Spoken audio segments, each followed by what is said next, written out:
tardes. Primero agradecer así de que me hayan invitado a dar esta conferencia en el cuarto Congreso Internacional. Y yo les voy a presentar un área un poco desconocida que en relación a las adaptaciones morfofisiológicas, ¿cierto?, que desarrollan las especies, y cómo esto lo podemos aplicar en actividades silviculturales para mejorar los resultados, para mejorar y definir mejores protocolos en actividades silviculturales, sobre todo cuando trabajamos con formaciones,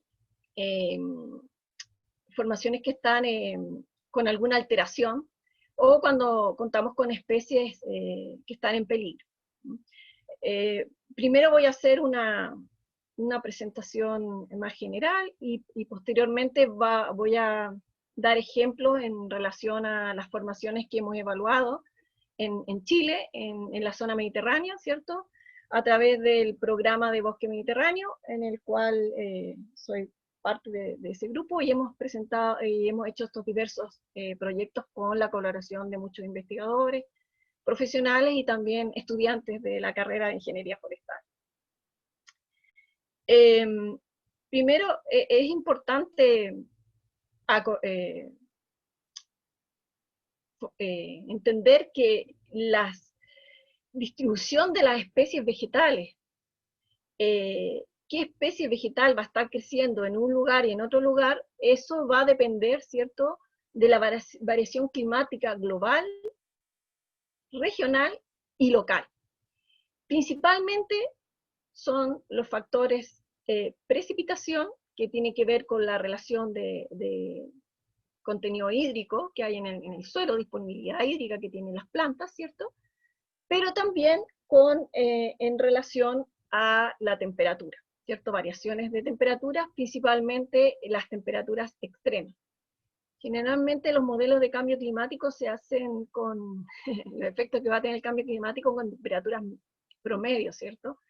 Pero las especies vegetales, lo que limita al crecimiento o el desarrollo de una especie o el establecimiento de una especie vegetal, son las temperaturas extremas, las mínimas y las máximas que pueden desarrollarse a lo largo del año.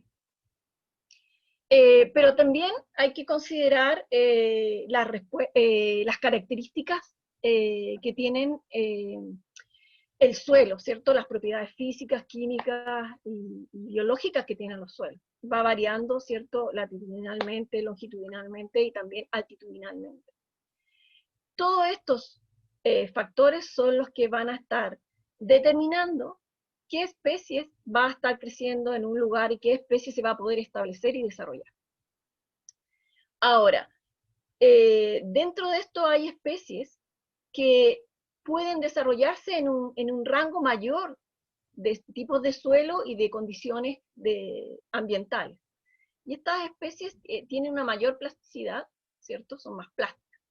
Y hay otras especies, sobre todo las especies que en la actualidad se encuentran en peligro o vulnerables, es que ellas son mucho más rígidas o más restrictivas en sus requerimientos en cuanto al medio ambiente.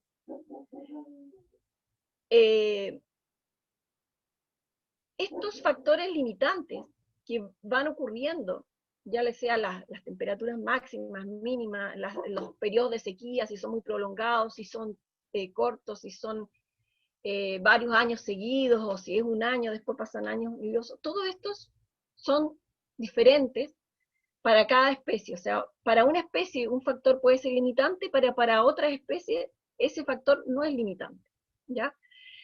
Un ejemplo de plasticidad son las especies invasoras. Las especies invasoras son especies que tienen estrategias y que son estrategias para desarrollarse y establecerse de una forma más rápida que las especies originarias del sector, ¿ya?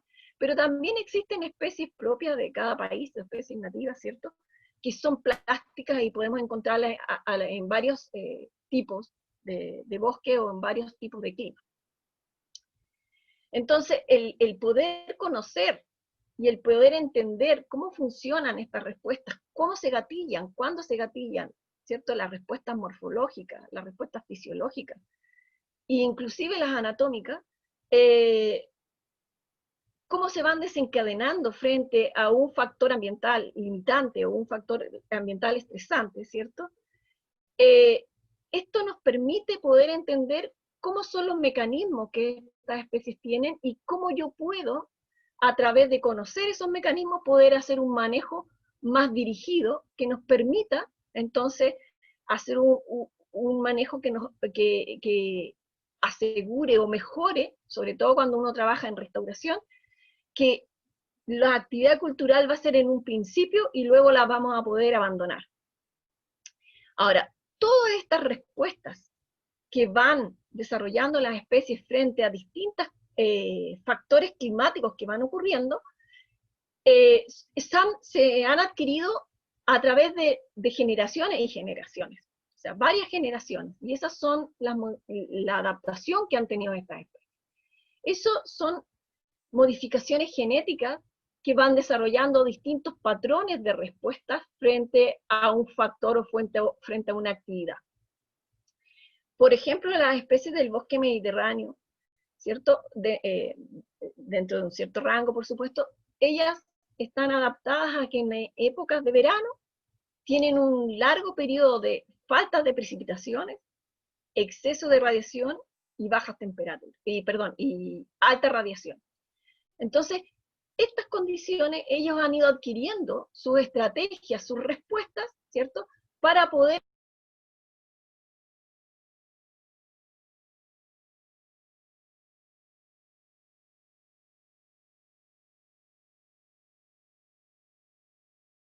plantación, ya sea para enriquecimiento o para una plantación de restauración, uno puede, previo a la plantación, las plantas que están en vivero, poder gatillarle a través de ir generándole pequeños estreses o pequeñas restricciones ambientales, ir aclimatándola para que tengan una mejor respuesta. ¿Qué significa eso? Que al generar y al generarle yo pequeños estreses, le estoy dando, ¿cierto?, las señales para que ellos empiecen a desencadenar estos mecanismos de defensa.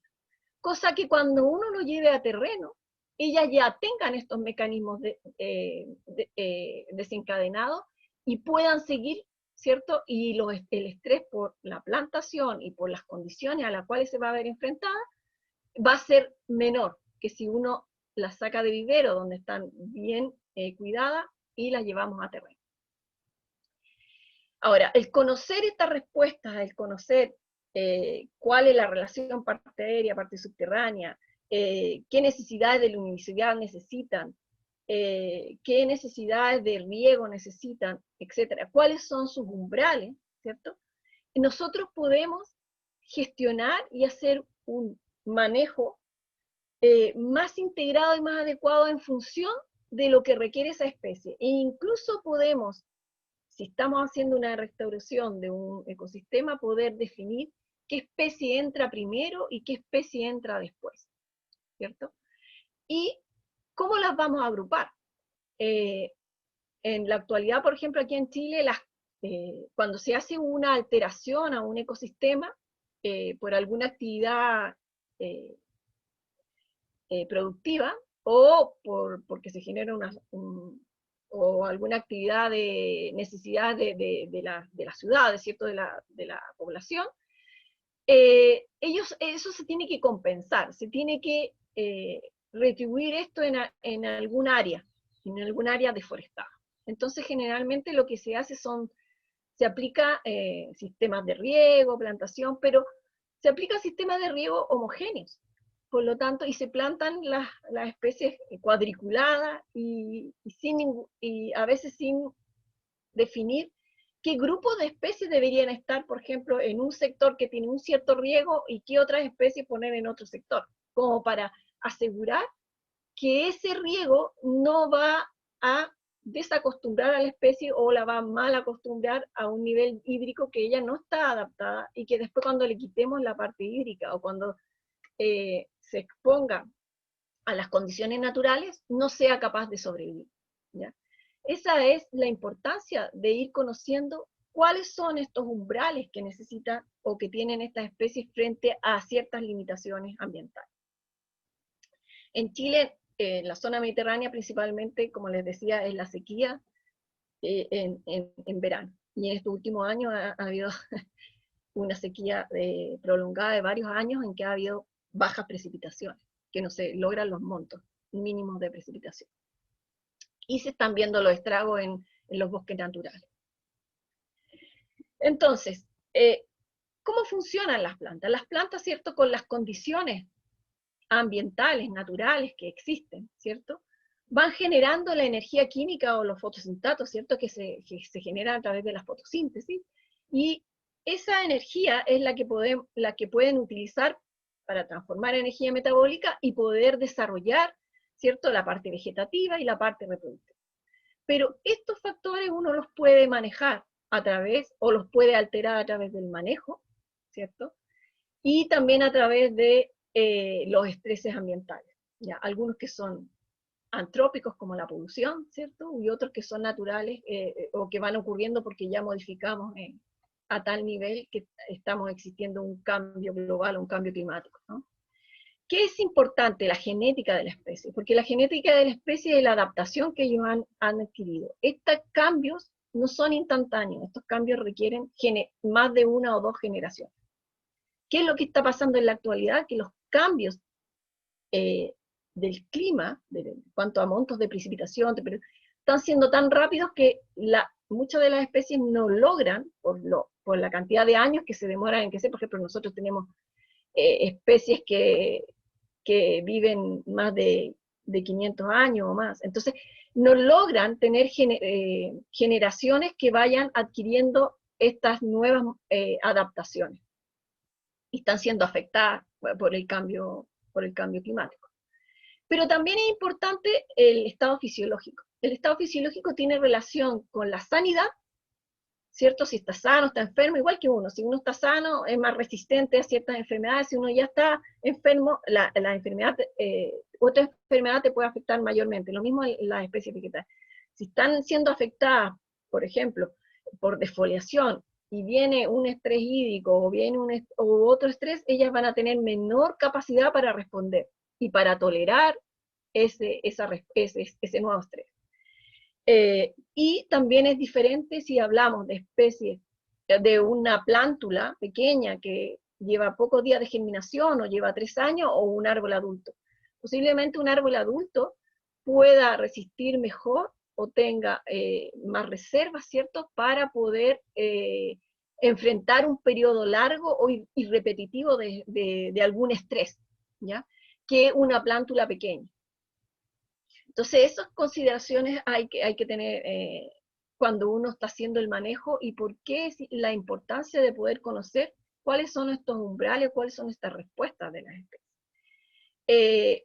Un aspecto que estamos viendo en la actualidad en algunos bosques que están en su distribución más norte, más septentrional, ¿cierto?, y que sus condiciones ya han ido variando, como en Nothofagus macrocarpa, que es una especie nativa chilena, que su distribución más septentrional de los Nothofagus se encuentra en Chile y está en la región metropolitana.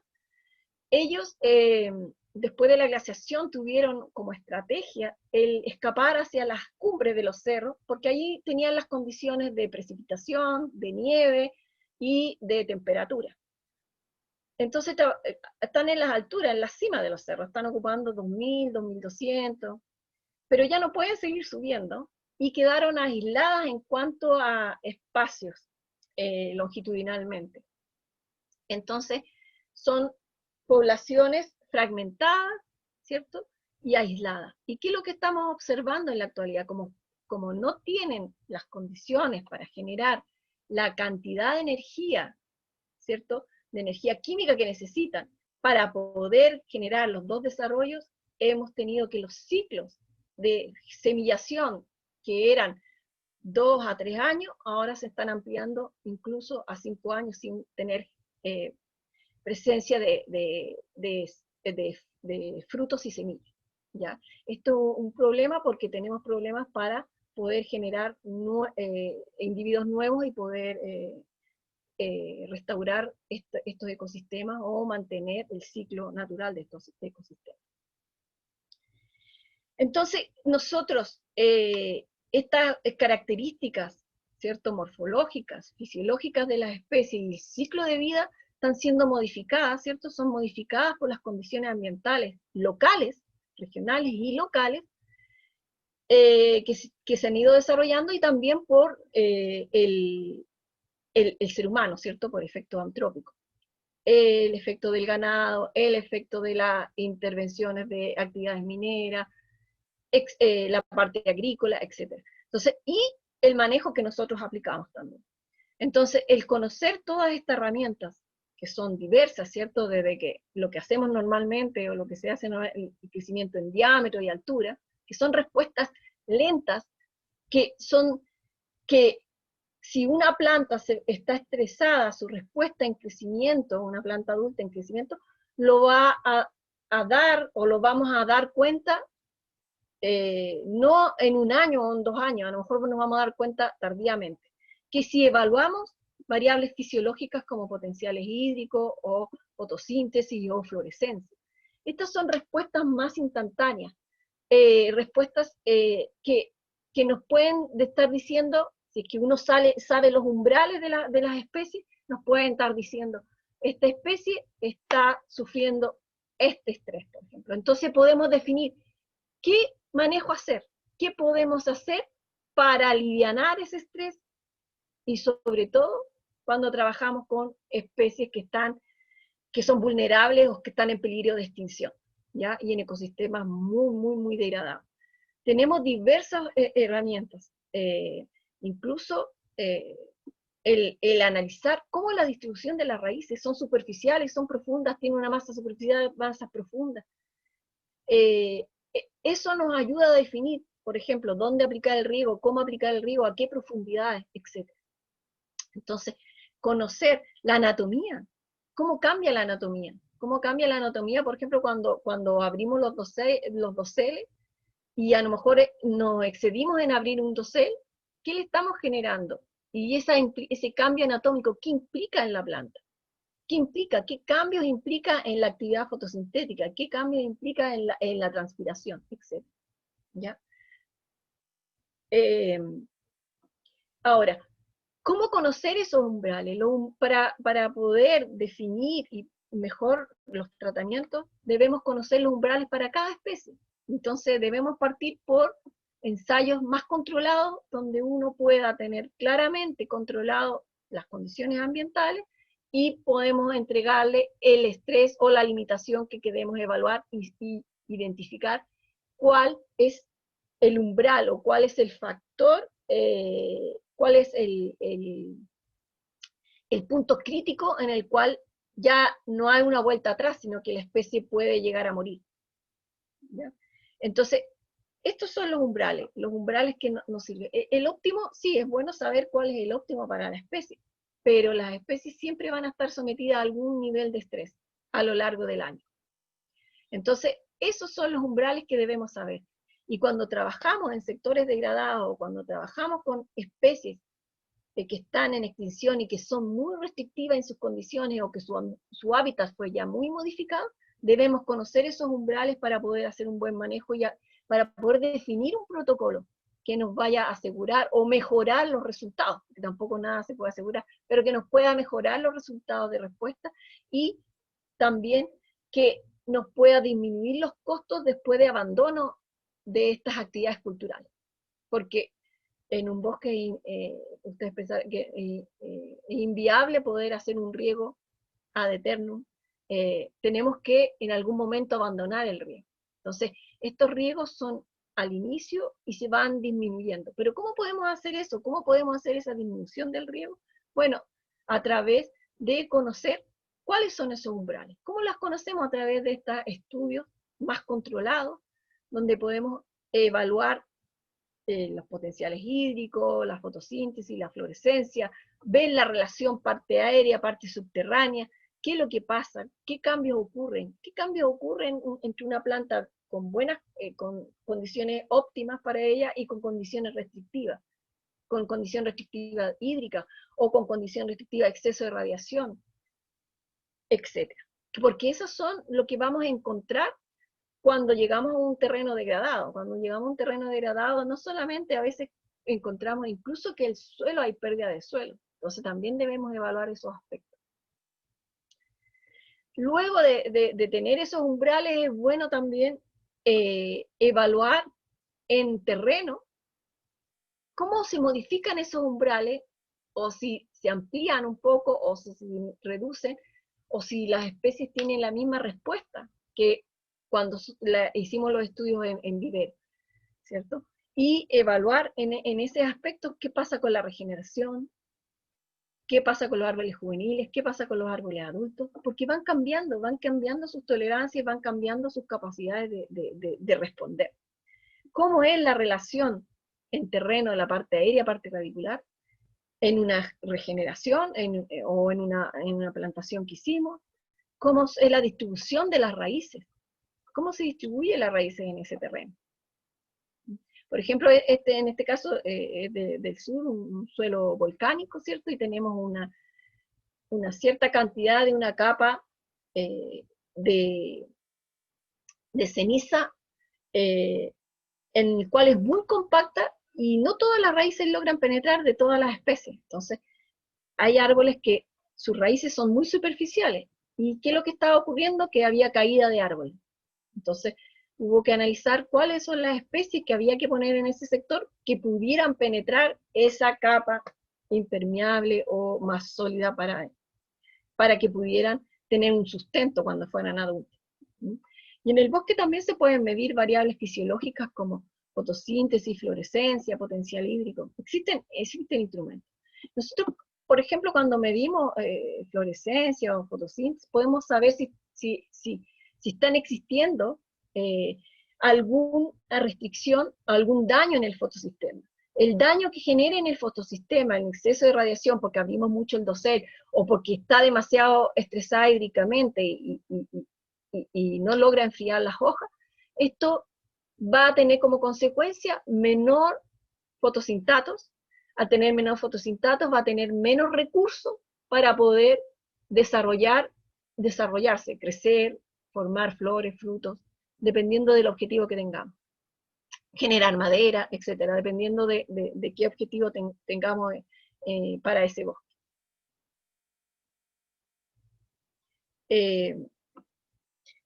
Entonces, teniendo ya estos valores críticos y estos llevados a terreno y analizados en terreno, podemos tener un mayor conocimiento de cómo funciona esa especie. Ahora, ¿cómo se aplica esto? Claro, ¿cómo aplico yo estos umbrales? ¿Cómo los aplico después para el manejo? Por ejemplo, aquí en Nothofagus macrocarpa, que yo le decía que está aquí en una especie nativa, ¿cierto? Se encuentra en la región metropolitana, es de distribución más norte de los notofagos. Esta especie es una especie caduca, necesita que caiga nieve en invierno. Antiguamente, por ejemplo, cuando yo comencé a estudiar estas especies en 2006, caía nieve ya a partir de mayo y uno no podía subir en vehículo hasta octubre, noviembre. Todos esos meses mantenía la nieve.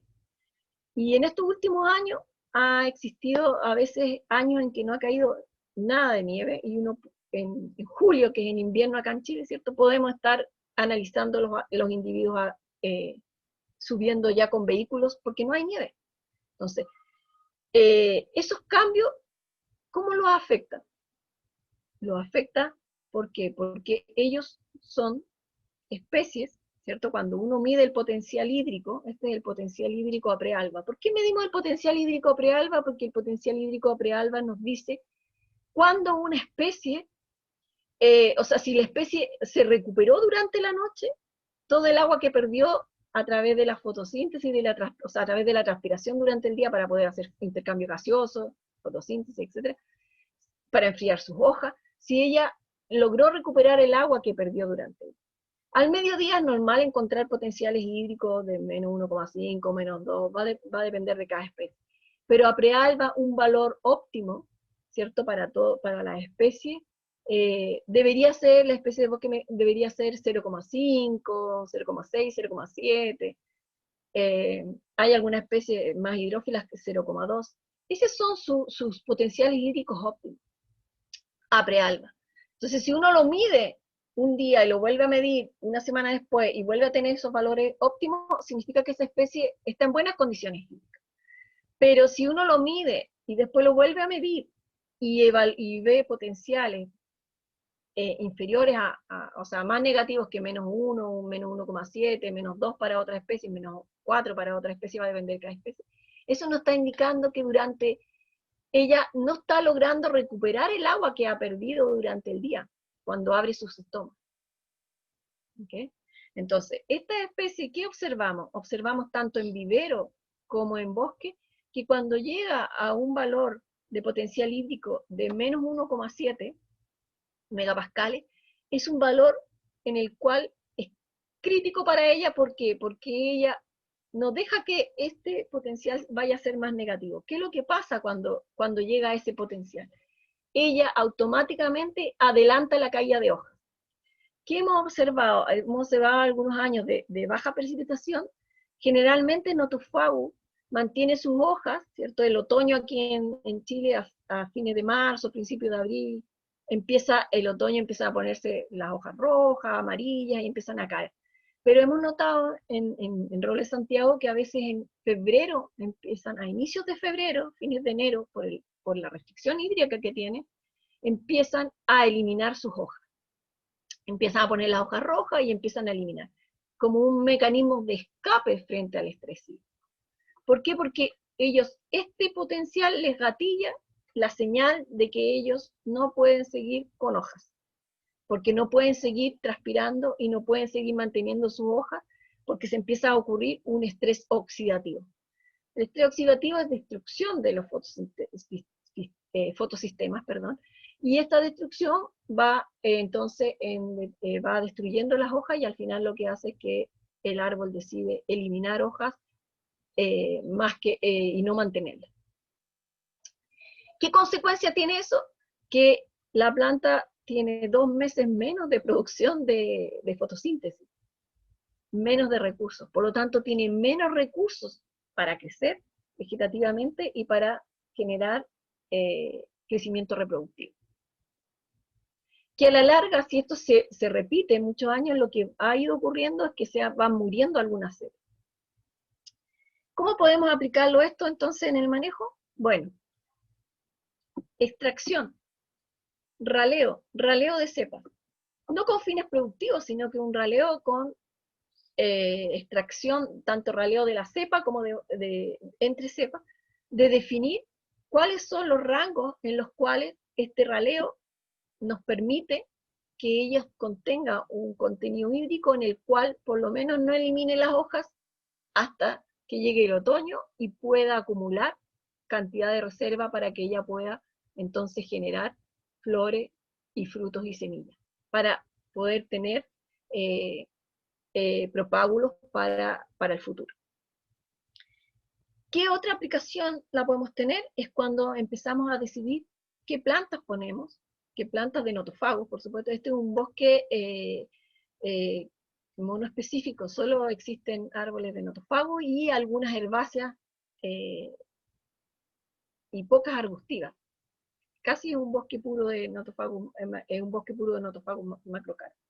Entonces, definir qué plantas poner, cómo deben venir las plantas en cuanto a relación parte aérea, parte subterránea, cómo debo hacer las casillas, hago casillas, hago surco. Eso nos ayuda, el definir cuáles son sus umbrales nos ayuda a eso.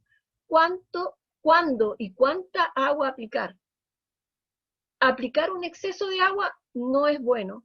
¿Por qué? Porque a la larga nos va a generar que nos cueste más abandonar esa plantación, abandonar las actividades culturales, ¿cierto? ¿Cómo voy definiendo esos riegos?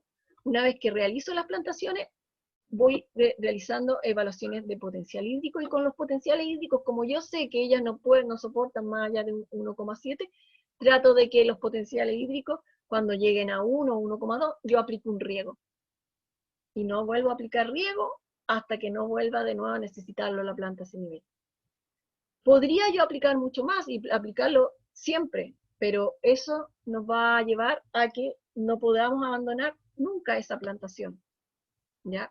Por lo tanto, es inviable estar regando un cerro o una plantación hectáreas y hectáreas año a año, y más, sobre todo en la actualidad, donde el recurso hídrico, por ejemplo aquí en Caleu, en verano, no hay agua potable para la gente porque ellos sacan de las napas que existen en la zona, y entonces, ¿cómo yo voy a estar usando agua para regar una plantación si no hay agua para la gente, ¿no? La población?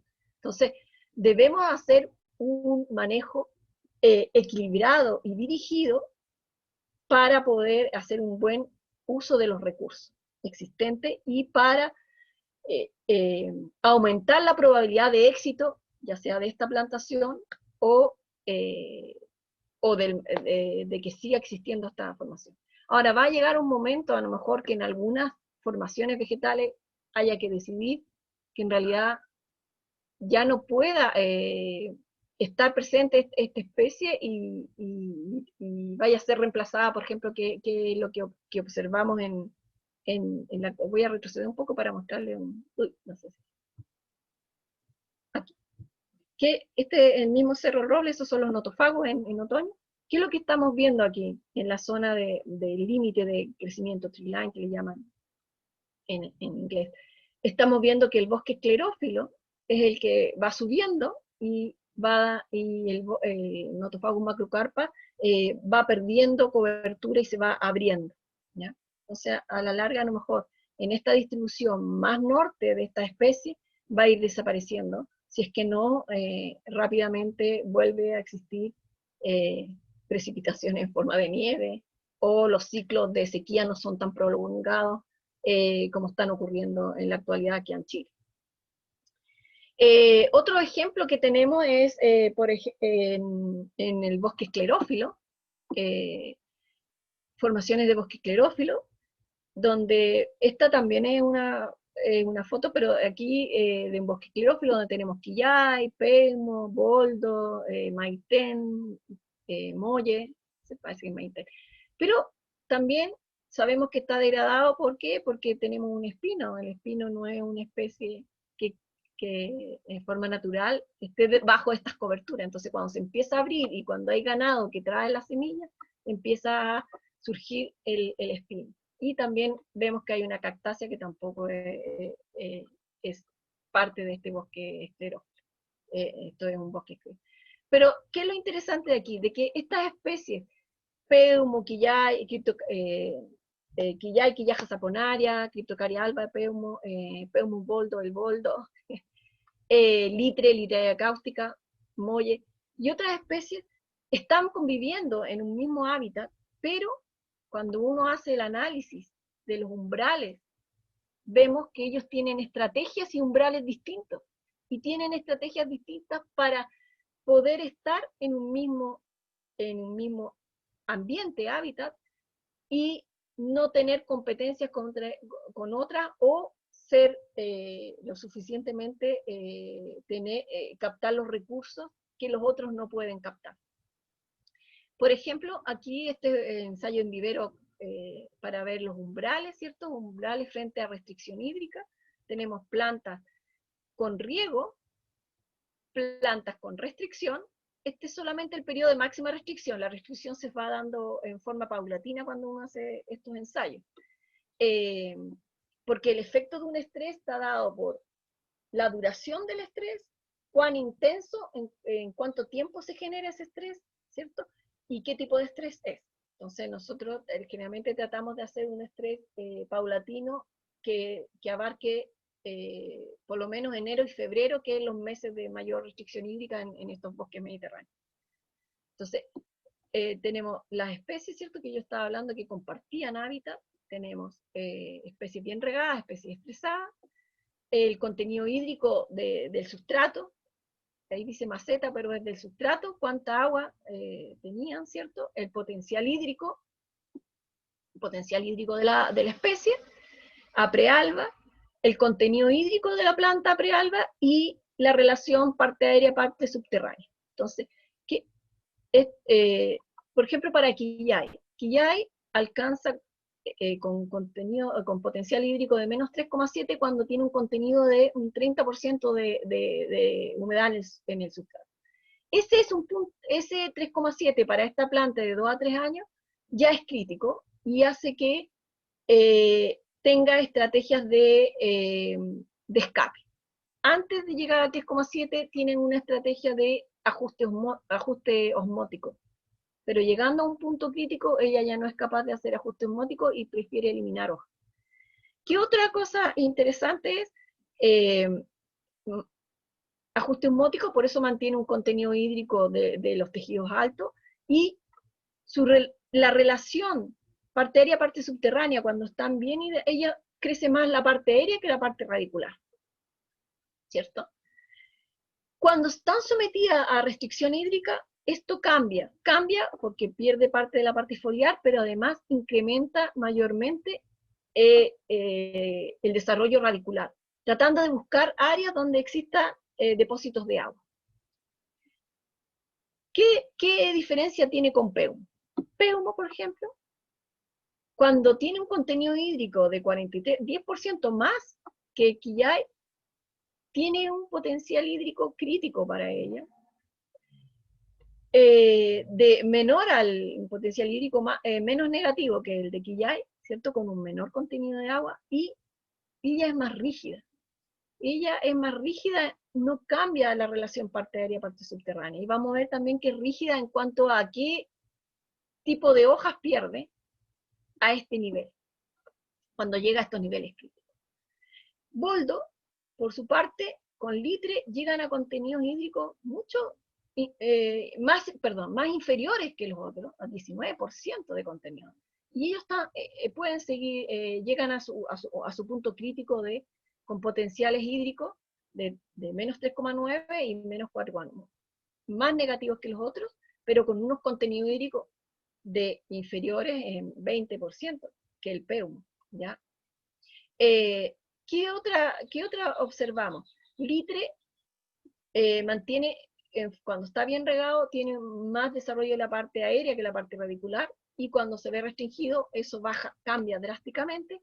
Y Boldo, por ejemplo, es una especie que siempre tiene más crecimiento, en comparación con las otras, radicular. O sea, que igual hay más crecimiento aéreo que radicular, pero ese crecimiento no es tan marcado como en Quillay o como en Litre. Sí es similar al de Peumo, ¿se fijan? Pero cuando se ve sometido a restricción, eso se reduce drásticamente. ¿Qué podemos ver? Cuando Quillay llega a menos 3,7, que es su punto crítico en vivero, ¿qué vemos? Que se gatilla rápidamente una estrategia de escapar. Escapo eliminando mis hojas. Elimino mis hojas. ¿Cuáles hojas? Las hojas adultas, las hojas que son fotosintéticamente activas. Mantengo mis yemas, porque en el momento que vuelva a existir agua, yo voy a generar rápidamente crecimiento foliar. Desarrollo de esa yema y voy a tener hoja y voy a empezar a hacer fotosíntesis. Pero en este momento no puedo seguir perdiendo agua, y lo más fácil para mí es botar estas hojas, escapar y mantenerme hasta que venga él. A diferencia de Peumo, que Peumo ya vimos que su parte aérea particular no la modifica, pero también cuando él llega a este punto crítico, él lo que elimina son los brotes nuevos, se queman los brotes nuevos, pero mantiene sus hojas viejas, porque a él seguramente el gasto energético para generar las hojas que son fotosintéticamente activas es tan alto que en su estrategia es de no abandonar, ¿ya? Cosa de que si se recupera el agua en algún momento, rápidamente ellos tengan fotosíntesis antes que va a tener que desarrollar sus hojas, a pesar de que las desarrolla rápidamente, pero ya las va a tener, las hojas fotosintéticamente activas. También se observa reducción cuando están llegando a un estreses mayores, se observa reducción de la fotosíntesis, de la conducta citomática, del crecimiento en DAC y altura, ¿cierto? Y esto también se ha observado, la reducción ¿cierto? Cuando llegan a estos valores críticos, un poco más negativos que estos valores en los bosques adultos, vemos que hay reducción en el incremento en DAP y en altura, ¿cierto? Y en estos últimos años, este último año también observamos, cuando observamos la fenología, que debido a la gran cantidad de años que llevamos con precipitaciones mínimas, muy por debajo de la media, está generando que no estén formando flores y semillas. Logran formar las flores, pero no cuajan las semillas o no logran desarrollarse, incluso se mueren las flores antes de ser fecundadas. Eso lo hemos visto en las 4 especies que vamos a ver ahora en Quillay, en Peumo, en Boldo y en Litre. ¿Ya? Litre, por ejemplo, desarrolla un ajuste elástico. ¿Qué significa eso? Que el contenido hídrico de su tejido puede bajar más allá de ser menor a 60%, llegar a un 54% de agua dentro de la célula, pero eso lo permite manteniendo un turgor alto. ¿Por qué? Porque sus paredes, como se hacen más elásticas, se adaptan a ese nuevo volumen y generan que, a pesar de que hay menos agua en los tejidos, puedo tener el mismo potencial de turgencia, que es el que necesita para que funcionen los procesos fisiológicos y metabólicos y bioquímicos dentro de la planta. Se observa reducción de la fotosíntesis también, y se observa reducción de los crecimientos y de los incrementos en DAC longitud, y también en bosque adulto de crecimiento en diámetro, altura y reducción de la formación de propágulos reproductivos.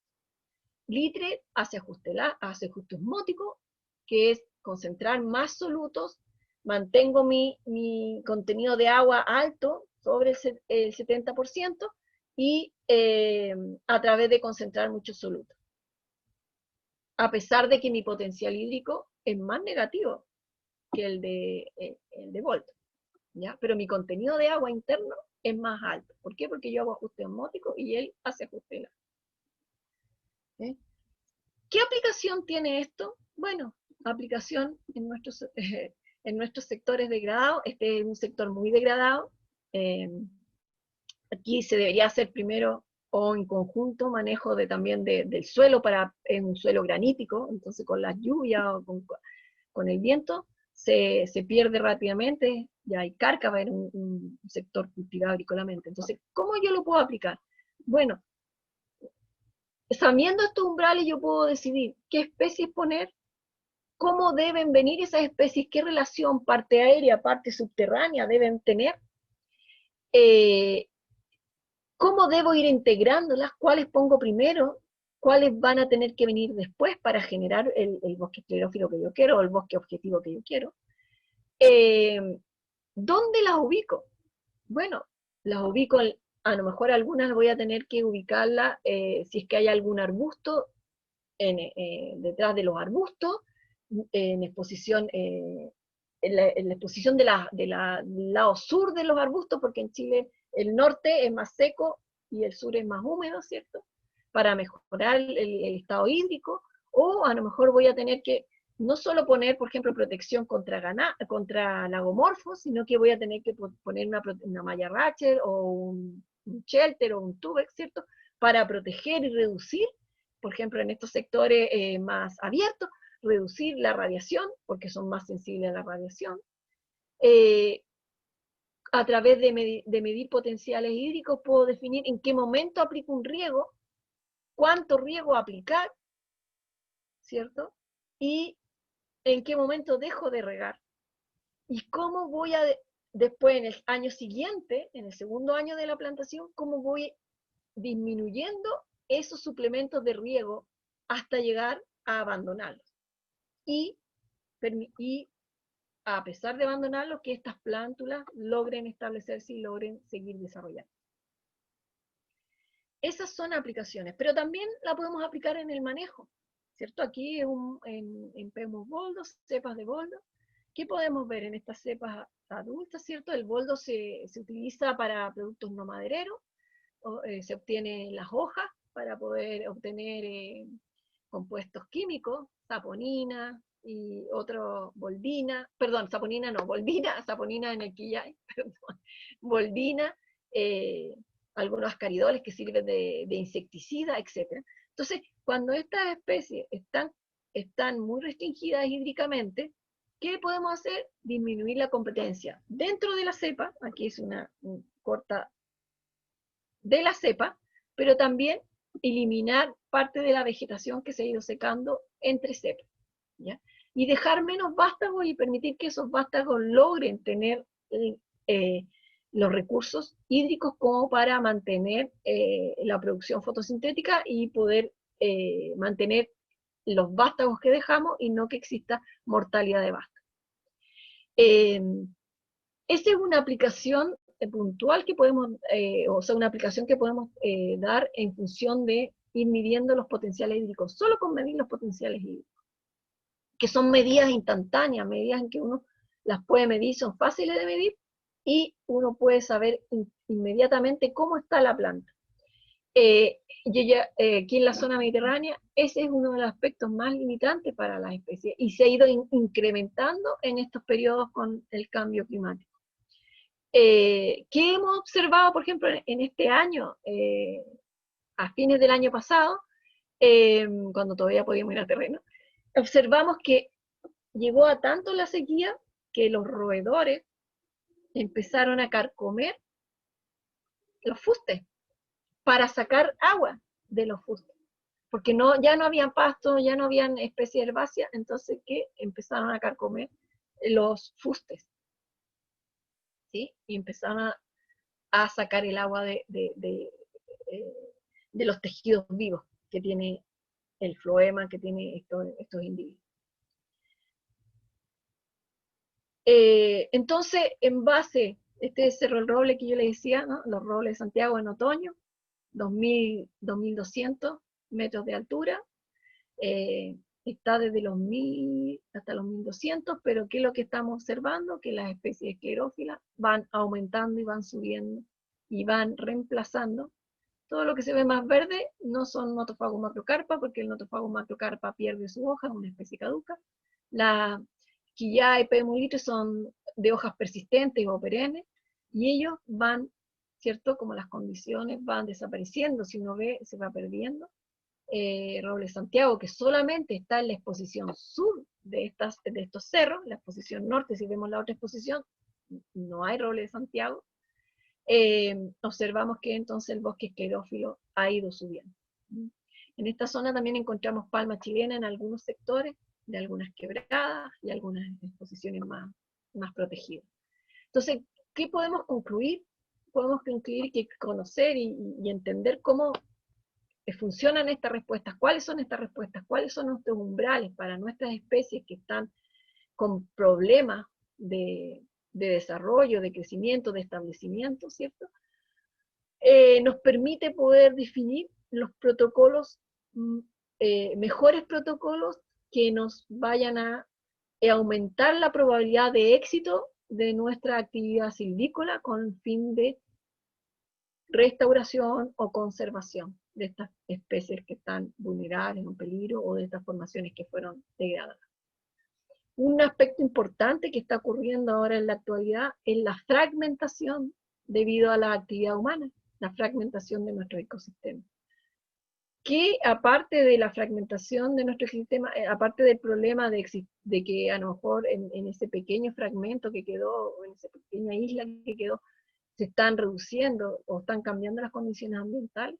Otro problema es que no hay cruzamiento, no permite el cruzamiento genético entre una población y otra, y se está perdiendo entonces las ganancias genéticas, y eso también acelera el retroceso del bosque. ¿Mm? Ese es otro aspecto importante de considerar. ¿Mm? Esto hasta aquí es mi presentación, agradezco la atención y bueno, quedo atenta a las preguntas y comentarios, conversación sobre este tema.